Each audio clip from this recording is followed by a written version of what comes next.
has made an offer to buy Wembley Stadium for around £600 million. So that coming up on the football show, but there is some live sport. Yeah, away from Wembley, Nathan. Half-time and second half about to get underway at the Emirates, where Arsenal are taking on Atletico Madrid. Richard Newman saw the first 45. It's the Emirates, Nathan. Staying in London. What's going on? Half-time, Arsenal 0, Atletico Madrid 0. Incredible Arsenal aren't leading this game. Atletico had Shemi Valsalco sent off after just 10 minutes for 2 bookings. His boss, Diego Simeone, was sent to the stands for his protest. He's been forced off prowl behind Arsenal Chief Executive Ivan Gazidis in the director's box. Alexander Lacazette has twice gone close. Danny Welbeck missed a great chance. Laurent Koscielny and Nacho Monreal have also wasted opportunities. But as the half went on, Atletico grew into it. Antoine Griezmann forced a decent stop from David Ospina. The pressure on Arsenal to make the most of this advantage, but it's goalless at the break. Just because John Hunt left a Facebook comment saying, "Who's the bald idiot with the strong accent?" Richie's trying to take it out on me. He's trying to deflect attention to my accent. Sure, he just meant Kenny last night. Wembley. You're getting there slowly. Wembley. So you're drifting again. At the Stade Velodrome, it's Marseille 1, Salzburg 0. A Dimitri Payet free kick was headed home at close range by Florian Thauvin. Meanwhile, at the World Snooker Championships, this is the final first round match. Judd Trump leading Chris Wakelin by 8 frames to 6. A meeting with Ricky Walden in round 2 awaits the winner of that one. On the other table, Barry Hawkins is leading Liu Haotian by 5 frames to 1. Mark Allen will resume 5-3 up on Joe Perry in the morning. They will play to a finish in tomorrow's evening session, while finally Willie Mullins has stretched his lead over Gordon Elliott to just over €400,000 in the race for champion trainer. Faugheen returned to winning ways, leading from start to finish in today's feature at the Punchestown Festival, the Ladbrokes Champions Stayers Hurdle, while odds-on favourite Footpad for Mullins claimed the second grade one of the day. That was the Ryanair Novice Chase. Sam Crow going tomorrow? Yeah. Tomorrow, yeah. Odds-on favourite. Odds-on favourite. 100% confirmed to run? Yes. Okay. Yeah, in the champion hurdle. All right, time for the football show. The Football Show on Off the Ball. Brought to you by the Boyle Sports app. Cash out and in-play betting available in the App Store and Google Play Store. I'm prepared to do anything I can to play for my country again. Do it then. What about your start to the game? It wasn't bad, was it? Why should an honest answer be a mistake? How can a modern day manager not have a mobile phone? Why should he? So scoreless between Arsenal and Atletico Madrid. Second half just getting underway at the Emirates in the Europa League semi-final. Marseille 1-0 up against Red Bull Salzburg in the other semi-final. 53106 is the text number. Nathan and Kev with you tonight on the football show. We're on all our social channels as well, so you can leave a comment if it's a kinder one than that one left for Richie, who's trying his best in the news round. It's not his fault he's bald and he has an annoying accent. That's your words, not mine. At all. I don't think he's got an annoying accent. He's bald, obviously, but I don't think he's got an annoying accent. The best peppermint tea around. I really enjoyed that. Really enjoyed that peppermint tea, I gotta say. So we're going to talk to Rob Harris in a little while about Wembley, up for sale. 600 million quid. Yeah, yeah. Well, that's the thing. Is it up for sale? That's what we're going to find out. Yeah, it's sort of come from nowhere, this story. Yeah, I didn't hear nothing at all about it, and then all of a sudden today, it just comes out. So yeah, it's interesting, isn't it? So Shahid Khan, who owns Fulham, which is another angle. Could this potentially see Fulham playing Premier League games at Wembley? Yeah. There's complications with Chelsea obviously wanting to go there when they're redeveloping Stamford Bridge. Other clubs potentially looking to use it. Yeah. England having to move out of Wembley at certain times and go around the country. But the main storyline seems to be about the Jaguars and whether we could see a London franchise or whether they just want to make sure that they have a certain amount of games in London every season as more and more NFL franchises look to come over and at least have one game and the money spinning part of that. So we're going to chat about that with Rob Harris and we're going to go behind the scenes at Burnley. Whoa, what's going on there, Kev? Oh, just something flashed up on my phone. Twice. Yeah, an update on my iPad there, yeah. Stephen Gerrard to Rangers. Yeah. What are you thinking of that one? I don't see the benefits for him. Stephen Gerrard's point of view. You're going into an absolute basket case of a club where quite simply, and maybe this is what it comes down to, quite simply you're judged on whether you can finish above one other team. So does that make it an incredibly difficult job when that other teams are so far ahead of you right now that it's impossible to see, no matter how good a manager Stephen Gerrard is, you can overturn the deficit in 1 year? Well, that can't be his remit going in there then to overturn Celtic, can it? It can't be. If you're looking what else is there? Well, if you're looking at a long-term strategy, you're looking at it to say, well, I'll tell you what, we're going to give you 4 years. We'll give you a budget of X amount so we can actually compete. But they can't compete because they don't have the budget. They're nowhere near it. They don't have the revenue. They don't have the finances going into the club. So, yeah, you're right in saying it. That is the only thing that they can do, overturn them. But they simply cannot at the moment. They won't. So it doesn't seem logical to suggest he's going to take the job. Is it in many ways then an impossible job, certainly for somebody of Steven Gerrard's stature, whereby you could go in, and this would be career suicide in many ways, of Steven Gerrard to go in and it would be, but listen, go in his first press conference and say, listen, we know we're a long way behind Celtic, but end of the first season, you're going to see improvements. We're going to play a good style of football. We're going to bring young players through. We're going to make a bit more of an investment at times as well, and we're going to be best of the rest, and we're going to close the gap on Celtic. It won't be good enough though, would it? Because, no, you go in with that sort of statement, that's the message you're giving off at the start. It's a realistic thing to say. It is, well, it's exactly how it is. That's exactly what he should be saying. But if you go in with that message, then it's clear that the club or the supporters of the club are saying to Steven Gerrard, where's your ambition? We want to be toppling Rangers at Celtic. We don't want to be second best also rans. We don't want to be best of the rest. We lose every Old Firm derby. Yeah. Well, that's ultimately what it is. It's crazy to me in my head to suggest he's going to take the job. But the only thing I would say is that, yes, it's a big club and he will get experience. So is he going in there with a mindset, well, I'll tell you what, I'll stay 2 years. I've got the experience of managing a club, albeit, yes, they're not necessarily competitive in their own league, seriously competitive in their own league, but I have got the experience of managing a club that's in a difficult position. That could stand him in good stead for the rest of his coaching and managerial career. That's the only way you could actually judge that, to conceivably think he's going to take it. All right, let's talk to Rob Harris from Associated Press, who is on the line, football writer, about this story that broke today about Jacksonville Jaguars owner Shahid Khan offering to buy Wembley Stadium from the FA, offering around £600 million, which would see the English national team continue to play games at Wembley. They'd retain the rights to hospitality packages for games, which is valued at around £300 million, so essentially a £1 billion deal for the FA. But at certain stages of the season, they may well have to play games away from Wembley. Rob, good to talk to you. We were just saying, this feels like it came out of nowhere, this story today. Had there been rumblings that there was interest in buying Wembley from certain parties and that the FA might actually be open to offers?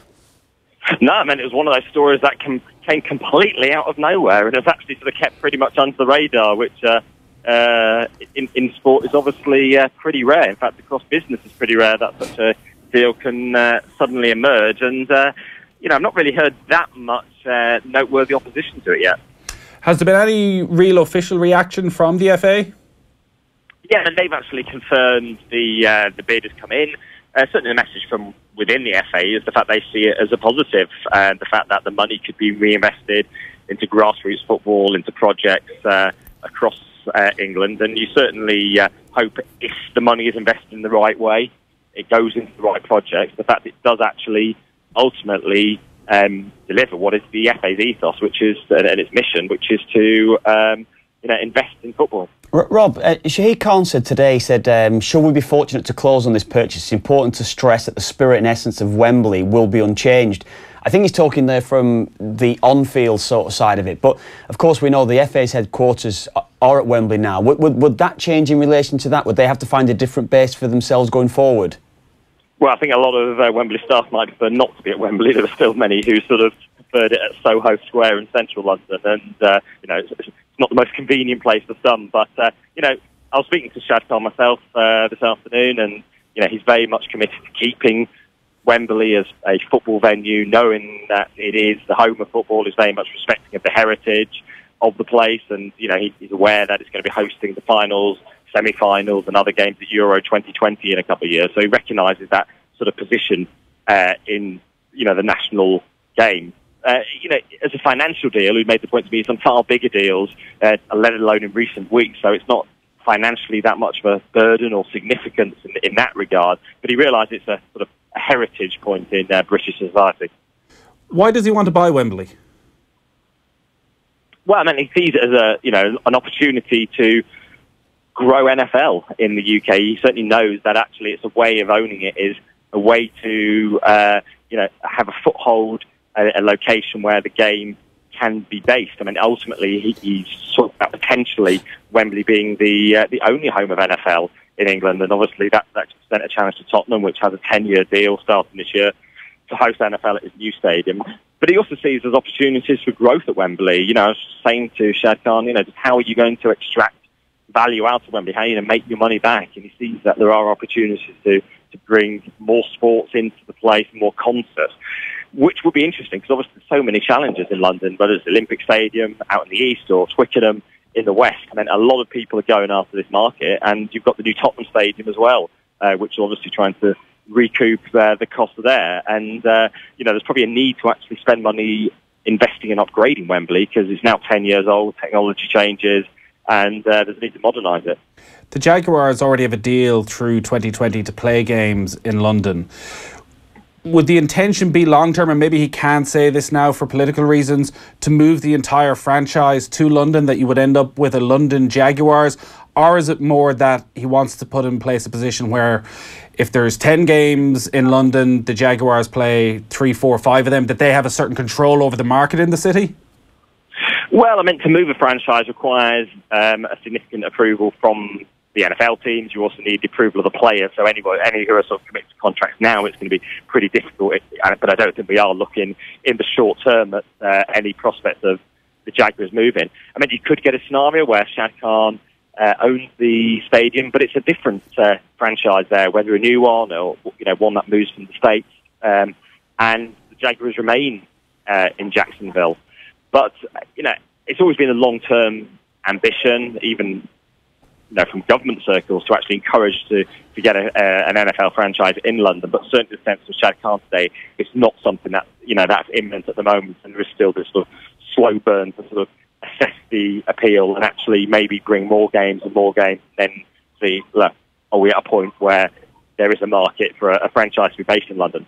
Nathan said something earlier on, it's actually come from nowhere on us. It's maybe caught us on the hop a little bit, really, when it's come about, this story. But surely if the FA is seriously considering selling Wembley, again, I don't know what negotiations have gone on, what's happened in relation to the negotiation of the stadium, but surely it would be better for them to then put it to tender, if that was to be this, put it out there so they can take in buyers and obviously sell it to the highest bidder. Would that not be in the best interest at all? Well, yeah, that's an interesting thing, actually, whether it's in the FA's interest for it actually to come out today, because it does potentially stoke a bidding war. You just have to look at a far bigger industry, which is the Sky company at the moment, which obviously they've had interest from Disney in terms of the takeover, then Comcast, who own NBC, suddenly come in with a bigger deal when it's known, that there are talks underway. So actually, with this deal now on the table and out there could potentially be an investor who comes in and actually wants to gazump Shad Khan for it. It's quite a status symbol as well, potentially, for someone looking for a foothold in not only football, but in sort of English society as well. So, this might not necessarily be the last of it. Shad Khan himself told me he certainly hopes to have this completed in the next 3 months. But, there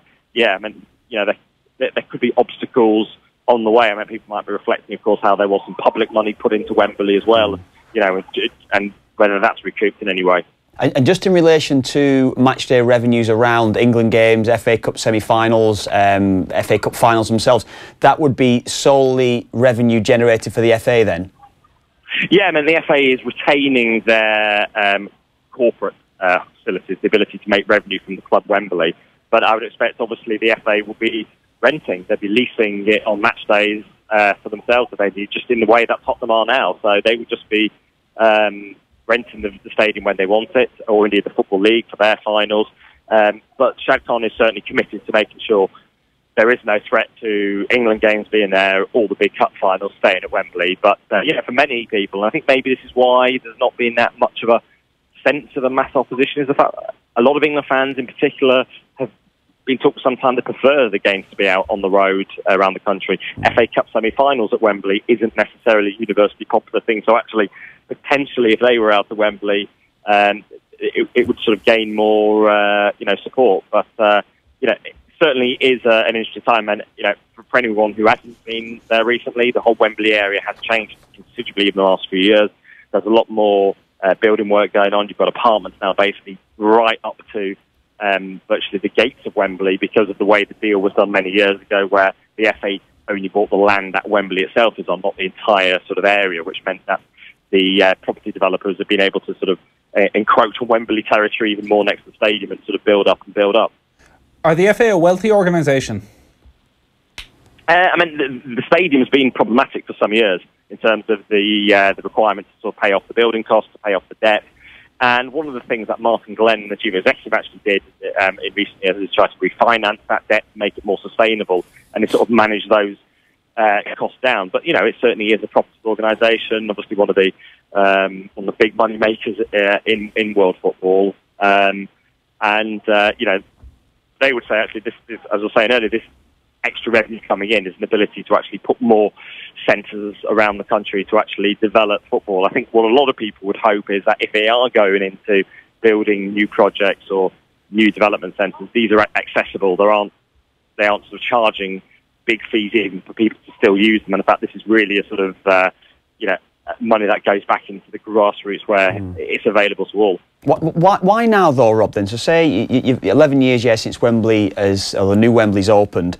You've probably got 6 more years, essentially, is what they're saying, until the debt would be paid off in total.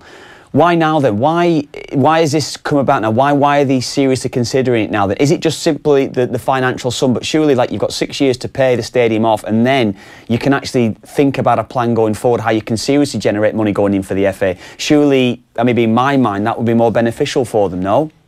Yeah, I mean, I think they should actually produce some sort of proper, you know, report that actually shows and discusses the viability, the feasibility, the sense of actually selling Wembley now. I mean, you don't want to end up in a situation where in years to come, actually, they're sort of not quite short-changed, but actually it was the wrong decision. I mean, someone who used to work around there just said to me this evening that, you know, you'd expect the FA often do find a way of muddling things up in this situation. So even on the face of it, it might seem wise, and they're getting this windfall that, you know, if it's not managed properly, as things occasionally aren't at the FA, then there is the potential for this to backfire. I mean, you just see various decisions in the last year involving whether it's the England women's team and various other matters where they've been hauled in front of the parliamentary committee to answer questions over how they run the place. So actually, I think it does need some sort of you know, oversight in terms of whether this is the right move now, and you know, just to manage what is a significant windfall that would be coming into the FA.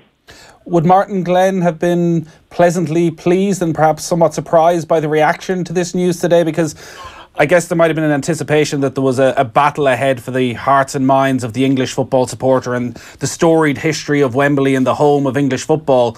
Whereas what you're saying there, actually, it's sort of been welcomed with a shrug of the shoulders. And if this does actually mean a £500 million windfall that can be invested into grassroots, this could be a real win for the FA.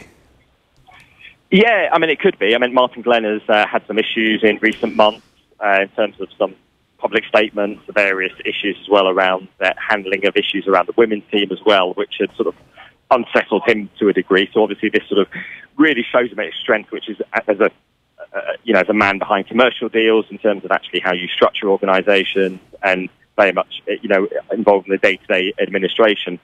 But I would sort of probably wait to see some of the morning paper reaction once the columnists start to express their views, because you could get I think a sense of nostalgia around Wembley, in the sense that it is being sold off abroad, some might see. But actually, Wembley's only really been in the FA's hands this century. I mean, it was the PLC before then. It's not been the FA's property for most of its existence. So they're not really selling off a crown jewels, as it were, that's been sort of in the FA's hands, which sort of might temper some of the reaction if there is some. But, you know, I think in Shad Khan there is someone who actually at least does engage with the public. He's not one of these American owners who sort of hides away and doesn't communicate. You know, he is someone who at least explains, which is probably something of reassurance if those people who might have sort of questions around the deal or surprise around it, you know, the fact that they sort of speaking to reporters at least is something where,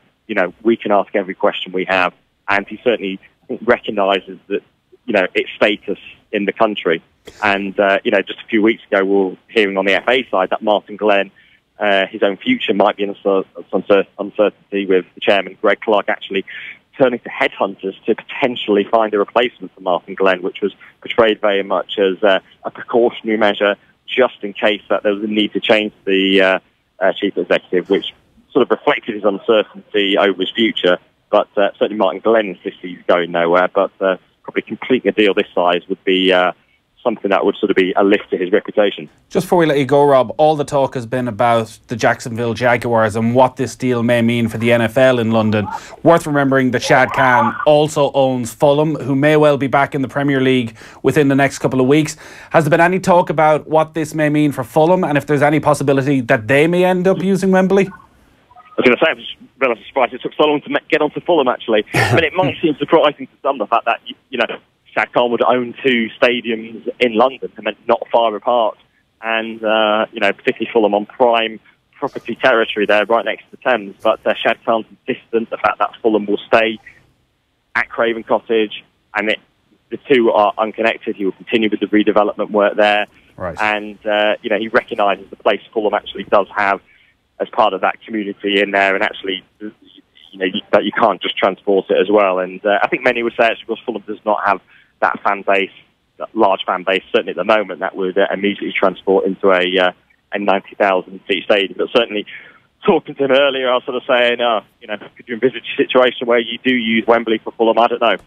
Quite useful if you ever reach the Champions League and you might need a bigger stadium, which, he's certainly someone who does dream big, but obviously it's a long way to go for Fulham to reach that level. All right, good stuff. Thanks a lot for taking the call. Rob Harris there, talking to us about the news that Shad Khan, the owner of Fulham and the Jacksonville Jaguars, has made a bid to buy Wembley. There's been a goal at the Emirates and Arsenal have taken the lead against Atletico Madrid. Yeah, absolutely brilliantly worked from Jack Wilshere and Aaron Ramsey. Lovely little 1-2. Jack Wilshere gets to the byline. He stands up a lovely cross to the far post. Alexander Lacazette gets up brilliantly. Downward header into the corner beyond Jan Oblak. So, 1-0 Arsenal. Remember, this is an Atletico side who've been playing with 10 men since the 10th minute. Now, Carling, official beer of the Premier League, is bringing you closer to the Premier League. And thanks to Carling, you could win tickets to a Premier League game of your choice next season for you and a friend, with return flights, accommodation and €250 spending money all included. For your chance to win, simply identify our mystery voice who says, Kev can be a little bit clingy on nights out. Just wouldn't leave off and stand next to you and just follow you everywhere. Text your name and answer to 53106 for 30 cents. We will announce the 4th of this week's finalists for that prize by the end of the show. Terms and conditions apply. Always remember to drink responsibly. Visit drinkaware.ie for more info. Time for ads. Football on Off the Ball. Brought to you by the Boyle Sports app. Cash out and in-play betting available in the App Store and Google Play Store. Think you've got what it takes to become one of the next Aldi suppliers? Down to Business and Bobby's Late Breakfast on News Talk have teamed up with Aldi in partnership with Bord Bia to showcase the best food and drink suppliers Ireland has to offer. Not only will you benefit from a supplier mentoring and development programme, but you'll also have the chance to get your product on the shelves of 130 Aldi stores nationwide. To enter, simply submit the entry form at newstalk.com/grow with Aldi before April 30th and tune in to Down to Business Saturday mornings from 10 and Bobby's Late Breakfast Sunday mornings from 9 on Newstalk for more details. Grow with Aldi in partnership with Bord Bia, proudly supported by Newstalk. Isn't it always the way? When your toddler learns to flush things down the toilet, your keys will be the first victim. And that's when 123.ie steps in. Our comprehensive car insurance has you covered when your keys are given an unexpected tour of your pipes. Simply put, we'll replace them as soon as possible. Key replacement is now free with new comprehensive car insurance. Buying online saves you 10%. 123.ie. Simple is smarter. Acceptance criteria, T's and C's apply. 123 Money Limited Trading as 123.ie is regulated by the Central Bank of Ireland. RSA Insurance Ireland Act provides 123.ie car insurance. Free key care is a limited offer with a cover limit of €1,500. From Grafton Street to Downton Grand, St Stephen's Green to the bright lights of the Strip, the GPO to Bellagio. There's now more ways you can fly to Las Vegas from Dublin with British Airways. Travel in style on new aircraft via Gatwick. Choose first or business class, premium or economy, and get fares with baggage, in-flight entertainment, food and drink included. Bet you're packing already. Book your trip to Las Vegas at your local travel agent or online at britishairways.com. Right, Winter, that's enough of you and your beast from the east for 1 year. We want our gardens back, and we want the great deals at appliancesdelivered.ie. Yeah, we know they have the lowest prices on home appliances in Ireland, but Appliances Delivered also have new garden and DIY ranges, like lawnmowers, hedge trimmers, power washers, and why not treat yourself to a new barbecue from just $99.95, plus all the barbecue accessories. Hello, summer! Appliancesdelivered.ie. Why pay more? Hi, Kevin O'Brien here of Leinster Lightning and the Irish cricket team. And I'm Laura Delaney, captain of the Irish women's cricket team. Cricket is the perfect summer sport where new players are always welcome. Cricket is one of the fastest growing sports in Ireland. And with 42 clubs in Leinster, there's one near you. And they're all on the Cricket Leinster website, cricketleinster.ie. Cricket Leinster, you're welcome. What is it about the Plaza Group that makes it different from other motorway services? Is it the spacious, relaxing atmosphere, the genuine, warm welcome, or the amazing choice of Supermax, Papa John's Pizza, Super Subs, Max Deli, Bewley's Coffee, and Spar? Whatever it's about time you found out for yourself. Make your journey that little bit easier. The Plaza Group, a new era in motorway services. Open on the M7 Moneygall, M6 Loughrea, Tipperary Town, Mallow, and Charlestown, County Mayo. Isn't it time you got a new perspective on news? One where you're challenged by new opinions and insights from leading journalists and commentators from Dublin to Brussels and beyond? For a new perspective, there's a New Times, the Times Ireland edition. Read it today in print and at thetimes.ie. Off the ball. This is News Talk. Welcome back to Thursday's football show. Nathan and Kev in studio this evening. So Arsenal, thanks to Alexandre Lacazette, 1-0 up against Atletico Madrid. 20 minutes remaining at the Emirates in the first leg of their Europa League semi-final. And Marseille have just gone 2-0 up against Salzburg in France. It's been a good night for the Premier League flops. Florian Thauvin opened the scoring, and then Clinton N'Jie, who didn't really get much of a chance after a big money move to Spurs, has scored the second. Tauvin's actually a very good player. Saw him before he went there to Newcastle from Marseille. Just didn't happen for him. Yeah, as you say, NG probably another one. Just didn't happen for them. But yeah, it looks like at the moment, say Marseille will get through that tie. Home leg, certainly the way that it's going for them. That other one's still in the balance at the moment. I do feel Arsenal need another goal though, just to secure that win going over there to Madrid. Every Thursday afternoon on offtheball.com and our social channels, the Keith Andrews Show goes live. And this week, well, Keith has been practically signed up by Burnley. Himself and Joseph Conroy went over to Turf Moor a few days ago, and they got pretty decent access around the club. You can watch the whole thing up on youtube.com/offtheball. We're going to play you some of Keith's chat with Jeff Hendrick and Stephen Ward in a bit. But first, here's Keith with the Burnley manager, Sean Dyche. Recruitment with the financial restraints and the way that this group works in terms of, I would imagine, character is a key component when you're looking at your new players, and you're a bit wary, I think, of the loan market. Is it one player in Kudu's? Yeah, well, I think well, first of all, we need to imagine that our financial constraints, as you rightly call them in many ways, but only in the Premier League. You've got to remember, for Burnley Football Club to be spending £15 million on a centre forward, it's substantial. Exactly, but in the Premier League, believe it, anyway, that's really low. And don't forget that while we're doing that, we're getting 18 million in for the outgoing player. So, you look at that, you look at Keno going for sort of 23, 24, then you got Taki coming in for 4, or he'd come in previously for 4. I'm really, really pleased with that side of things. But it is difficult, it's how do you continue to make sense of that and make it work? But back to your point, it's still a lot of money for Burnley Football Club. So I'm not crying it in that we're not spending, because we are, but we just can't quite, like every time we catch up with ourselves, the market goes north again. So it's just that the market keeps moving. But I don't think you can cry it in. I think we've got a side that continues to develop. I think we've got a group of players who continue to improve. The recruitment side is always difficult for us. A lot of talk about why we haven't signed foreign players. It's absolutely nothing to do with being foreign. It's just the fact that our recruitment system is still not deep enough to find all of the details that we need to know about players. With the Irish lads, as and with the British players and the English players that we've got, we can find a lot about them. The anomaly being Stephen Defoe, We signed Stephen, he got 46 caps for Belgium. He's not exactly a player who's not capable. Just had injury troubles, didn't he? Yeah, exactly. And we had to get him up to speed, Premier League speed, that is, fitness, mentally and physically fit. And he was having a fantastic campaign until he got injured. So, yeah, it's more about the recruitment is difficult for the numbers, even at the numbers we're talking about. And then on top of that, how deep can our recruitment go outside of these shores? And that's a big challenge for us and something that we continue to try and progress with. I've seen you very closely over the last couple of years in particular. We've been well aware, obviously playing against, coaching it, but in the last couple of years, looking at your games in depth. This year in particular, maybe with the start that you had, I've seen a real evolution of style. Like I'm seeing a Burnley team that is still not getting the plaudits it deserves in terms of the ways you're playing. At times, you've been criticised for playing direct, playing basic football, which is underestimated in my opinion. But the way the team has developed this year in particular, I genuinely think it's been magnificent. No, I appreciate that, and I agree. I'm bound to say, but I do agree. I think I'm a pretty honest fella, and you know, last season we had to play hard, fast football because our goal, don't forget, was purely stay in the Premier League. Yeah, and we had to do what we had to do. This year we felt we had a stronger group of players, so not necessarily all individuals. So we lost some good players, but a bigger depth of the group. I felt in training that allowed us to work on different styles. It's hard now because everyone judges you very, very quickly. And I'm not too worried about what the outside thinks because I know what my players think. You saw us train today. You know, there's a loads of football for one. You know, we play endless football.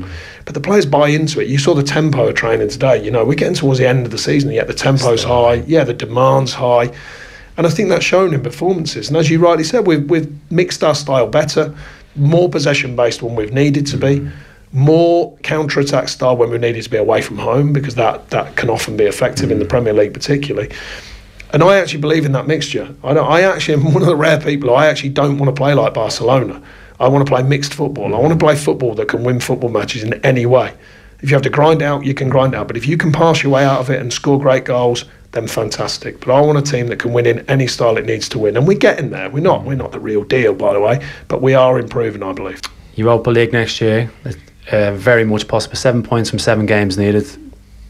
Clarets in Europe, like it's madness to think of that. Yeah, I mean, no, you're right. I mean, I was just saying in the press this afternoon that, and don't get me wrong, the media often not so much what you're doing now, but you know, the written media, they like a spin on things, and the Europa League has its question marks because of the amount of games, etc., etc. But you've just asked me about the timeline from when I got here 5.5 years ago, and the team was 16th in the Championship and cutting everything. Well, now we're talking about possible Europa League. Well, how can that be? I can't see a negative. I can't see it. I'm just going, well, okay, you get a heavy game schedule. All right, well, is that not the Championship? We've been through that twice. You know, do you want them games in Europe? What, as a badge of honour for Burnley Football Club playing in football in Europe? How would you not want that? You know, so it's kind of, now the challenge is right there. We know that. The challenge of getting in, first of all, and then if you're in there, when you're in there, whichever way you look at it, then you've got the challenge of more games. But what I'm saying is, let's take it on there. You know, if that comes our way, then be open-minded about taking it on. And there'll be enough negatives thrown at you. So we tend to concentrate on what we do and be, you know, respectful of outside noise, but we tend to believe in what we're doing in here. So first of all, see if we can get there, and then we'll be open-minded for what comes next. Well, some of the positives that have been thrown at you this year have been links with other clubs.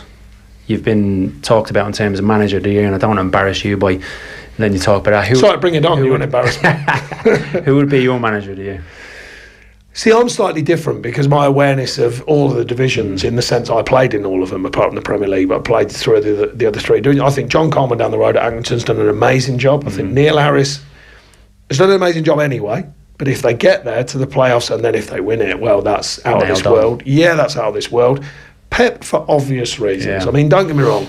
Pep has done a fantastic job. I like the fact, and I don't know him, but from the outside looking in, I think he learnt a lot from last season.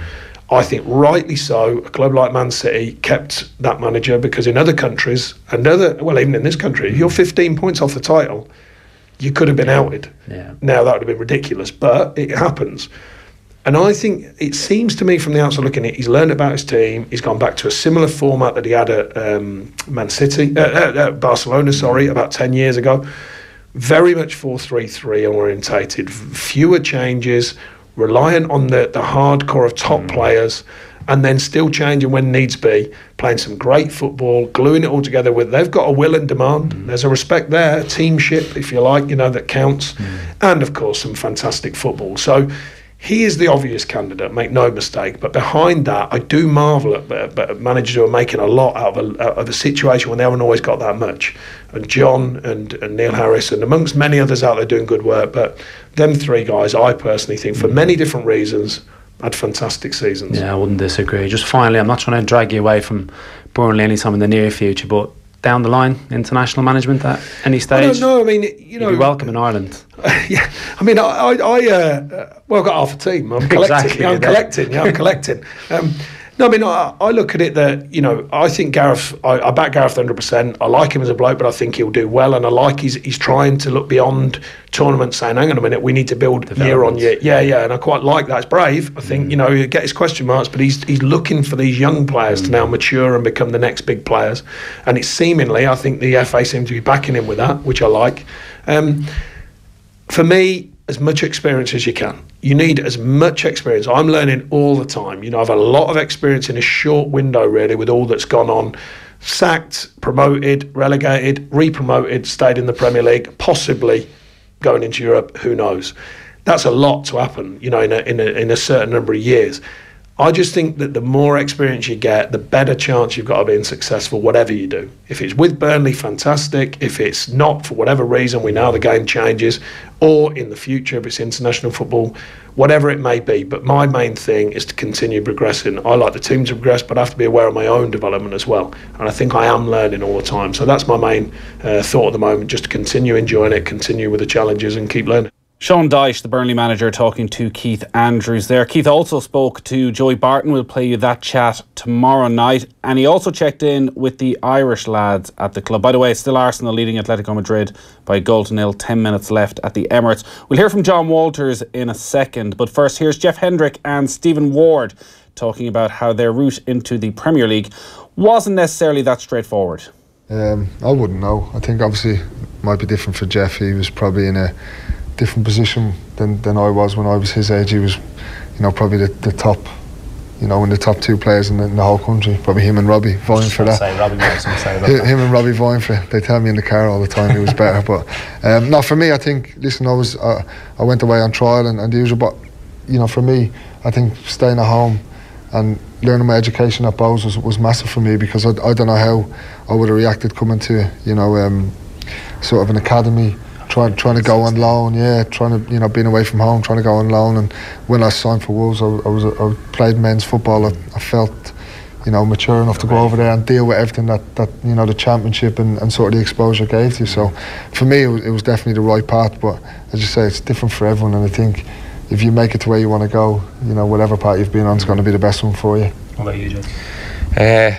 I'm going to say the same. I wouldn't change anything. It got to a stage where I'd been on enough trials and away enough times where, don't get me wrong, I sometimes hated going on trials, being away for 4, 5, 6 days.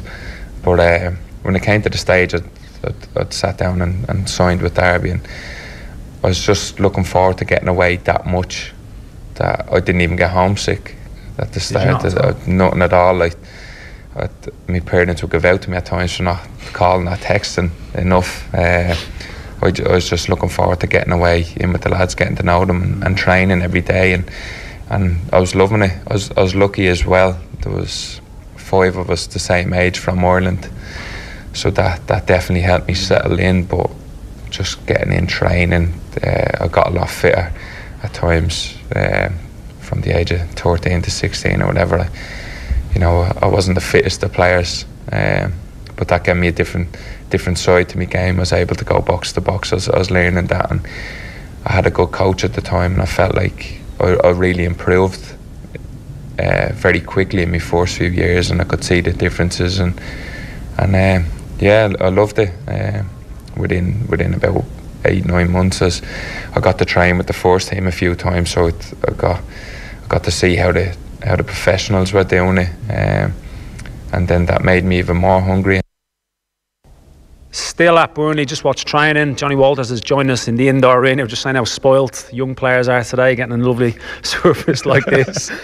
You played your third 23s game on Monday. Yeah. How is the injury? How do you feel? All good. Been trained 6 weeks now, and been a frustrating season, and I ended up having an operation, cartilage trim, and I look back now and should have had that done at the start of the season, but I didn't for whatever reason, and here I am. So a long frustrating season, but back ready to go now. You're so used to playing. Like, I was looking at your record, 30, 43, 44 games. It's just like year in, year out, you've been that one to be relied on to play the vast majority of games, haven't you? And so how has that been as you? Have you been able to watch?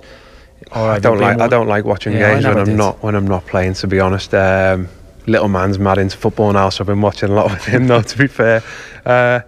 No, look, I don't like watching when I'm not involved, but I'll help and do what I can when I'm not involved. And I think the older you get, I think that's more of a role you might become accustomed to. Look, I want to play week in, week out, same as every player, but I know if I'm not, I'll try and help the ones that are playing. Don't know whether you're watching on Monday night. Peter Crouch nicked your Premier League record at Stoke. Were you aware of that? I was a little aware of it. You were a lot because aware it came up, didn't it, on the thing. That doesn't bother me. That I wanted him to score. I put a little tweet out before he even came on. Yeah, that I think he would have got a goal, but that was a good record anyway. I feel for them at the moment. Frustrating watching them. My take on them is that I've watched his down through the years and played against us obviously a few years before that. They always tried to, in my opinion, replace the likes of you, the likes of Glenn Whelan, and then they always then had to revert back to you, to Glenn Whelan, because they know exactly what they're going to get, and they need players like you in the building, whereas the recruitment for a long time now hasn't been at the level that it's at, and it's probably going to cost them this year. No, look, we felt like that when it was there. It was every year, but I think that's the case. Look, as a club, you do well. You always want to make that next step, so you do well. Someone always comes in to take your place, and you've got to step up to the mark. And that was the case for many years when I was there. There must have been 8 or 9 strikers coming in during the time I was there, even though I played on the right, probably 90% of the games. So you've got to step up to the mark, and that was the case. And you know, at my time, I felt probably wasn't needed as much, and felt like it was time to go at the end of last season. And yeah, say recruitment probably hasn't been right. You look at the players that have come in, big players, big wages spent, and big expectations. But there's always that worry when you step up to the next level. They might be good players, but they're not at those top clubs for a reason, or they've left those top clubs for a reason. They've got the ability, but have they got the attitude? And as you know yourself, it's not about ability most of the time. Well, we see that here, I think, don't we, in terms of, and that's not being disrespectful. That's not being disrespectful, not saying they don't have the ability, but something, that extra little special bit of ability. You see players out there that have it, and sometimes they don't have the attitude to go with it. If they did have the attitude, they would be at a top 4 club in the Premier League, or a Barcelona or Real Madrid or one of those teams. So they're there for a reason, and it's no disrespect to the boys here. There's plenty of ability out there, but the attitude's right from all the players. Right. Yeah, John Walters there, Stephen Ward, Jeff Hendrick as well, talking to Keith Andrews at Burnley's training centre. You can watch the full thing, the interviews with Sean Dyche and Joey Barton as well, up on offtheball.com and on our YouTube page, youtube.com/offtheball. Arsenal. It's 1-1 at the Emirates. A calamity of errors from the Arsenal defence, from Monreal, from Koscielny and from Mustafi, and it allows Antoine Griezmann in to equalise. We'll take a quick break. We'll tell you all about it in a moment. Off the Ball on News Talk. Delicious cabinet designs, generous helpings of storage, and a menu of unique features expertly put together for you. Feast your eyes on a Cube kitchen. At Cube, we've been making fantastic kitchens for over 50 years. Call in today and we'll design one specially for you. See our kitchen and wardrobe ranges at cubeinteriors.com, plus our furniture collection including Caligaris, or call into one of our showrooms in Dublin and Cork. Cube, the shape of kitchens to come. Run for a laugh with your work colleagues in the Phoenix Park Thursday, May 24th at the Staff Relay Series with PwC. The Staff Relay Series with PwC is Ireland's biggest relay event and staff night out. 5 people per team, 5 kilometres per relay leg, 5-star entertainment. Register your team today at staffrelayseries.com. Proudly supported by Newstalk. On May 25th, we'll be asked to vote in a referendum. The question is about whether or not we should change our constitution in relation to the regulation of termination of pregnancy.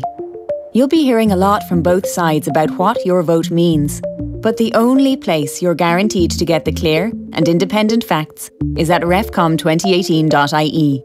Everything your vote means is explained there, because on May 25th, your vote means everything. You know, the guys who go out and catch the shellfish for us, they're the last of the hunter-gatherers. Without them, there is no Kings of Connemara. We've grown quite a substantial business. You have to remain hungry. There's huge potential within Europe. It's easy to envisage an order for, say, 10 tons of crab. The dream is bigger now than it was in the beginning. We dream bigger.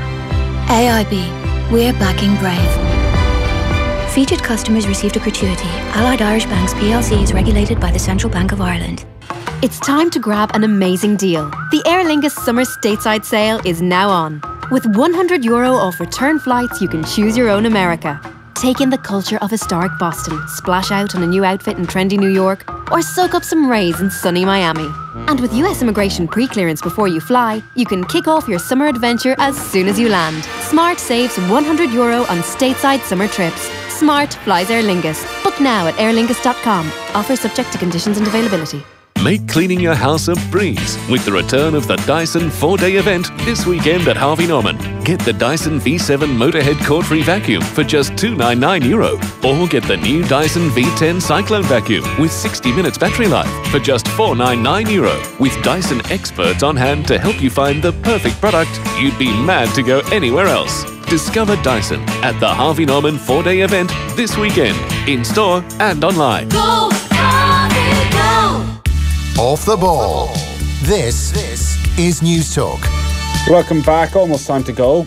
Talk about that Arsenal goal then very quickly. Not the Atletico Madrid equaliser. Just a long ball forward. Griezmann timed his run well, but Koscielny's still in control of the situation. Koscielny could just kick it out of play, put it out for a corner. He's running back towards his own goal. Yeah, he's running back towards his own goal. Griezmann, he probably is the wrong side a little bit, but he just tries to hook it away. He tries to hook it away rather than just go and maybe dive it at it, put it out for a corner. It bounces back off the face of Griezmann, so it's into his path. Then he gets the strike away, which Ospina actually does save it. And then when he's getting back onto the line to try and retrieve the situation, Mustafi slips.